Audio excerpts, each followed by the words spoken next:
State. Click or call. Dunn, look at that handle on the dunk. OMG. Can we get an emoji with that too?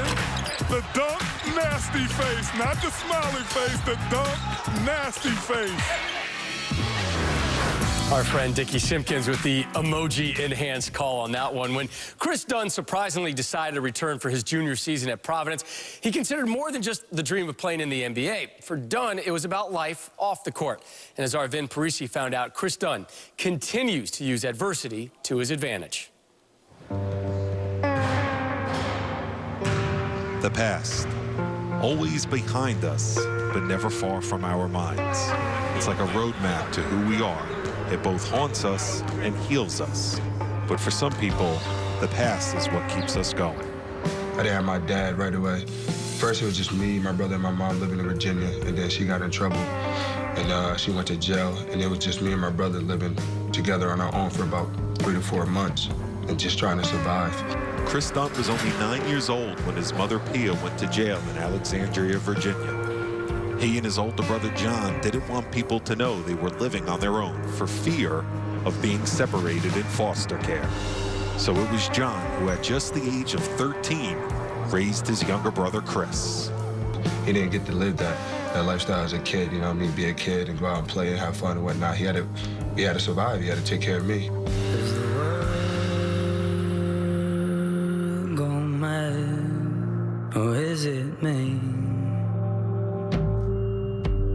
What the boys didn't know was that their father, John Selden, who had been looking for them for years, finally had a breakthrough.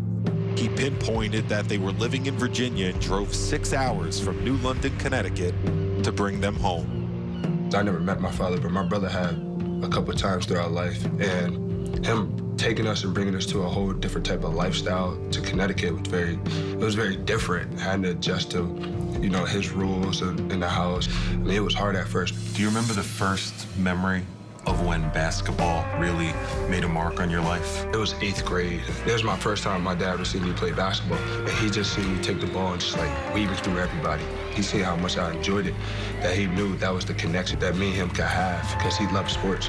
Kris's natural talent on the court drew the attention of a young basketball coach at nearby Fairfield University, Ed Cooley. Coach Cooley was always there. Even when he was at Fairfield, he was always there. I was blessed to be given the opportunity to come here to Providence to coach. I called Kris and said, it's not public yet, but I'm going to be at another school, and I want you to come to that school with me. You said recently about you choosing Providence. I needed somebody who was going to keep me fighting in life and never forget my pain or struggle. I knew he was going to be that person. What made you feel that way about Ed Cooley? Because his background, he came from a difficult background just as me, and that connection, that bond right away was right there. He grew up, he was homeless. He didn't know who his father was. There was a feeling of trust there that both of us have had some difficulties growing up. I knew who my mom was. I met my dad later in life, and I was totally open with Kris on trying to connect. Like, how can you connect to a past that is hard to talk about? For him to get past that adversity, you know, get past that obstacle and get to where he was right now, I knew he was going to make sure I do the same. And so far, he's been keeping me fighting. I look at Kris not so much as a basketball player. I look at him like he's my son. With Dunn's basketball and personal life finally stable under Coach Cooley, things were looking up for Kris. But then in 2013, his mother, Pia, suddenly passed away. Is it all so very bad? That was very difficult for me and my brother because, I mean, we were mama boys, you know what I mean? Growing up, we loved our mom. She always gonna be in our heart no matter what. What got you through that period? My dad was the main reason. If I had to choose one person, he was the main reason because he seen my pain. He seen me crying in the house, and then he told me, you gotta keep fighting, and they would never be forgotten. All these small things, they gather around me. The best point guard in the country, that man right there, Kris Dunn. Kris Dunn is just putting on the show. Kris Dunn has seen the highs and lows of life. and after passing up on an opportunity to go to the NBA last year, has become one of the best players in college basketball and a projected lottery pick. But all of that success has come with a cost. Kris has earned everything he's getting. Nobody's giving it to him. This young man has gone through hell. You always got to reflect on the past. I mean, the future, you could try to think about it, but it's the past who makes you. It's the past who keep you fighting. It's the past who keep you driven and keep you going and motivating you. Don't ever give up. Wonderful feature, and this is a young man who has a lot of adjectives associated with his play already. Well, you know, having faced Kris Dunn 6 times when I was at St. John's, what jumps out was the fluidity and the grace. There's an ease that he plays the game with. He's a processor in terms of seeing things and anticipating the game.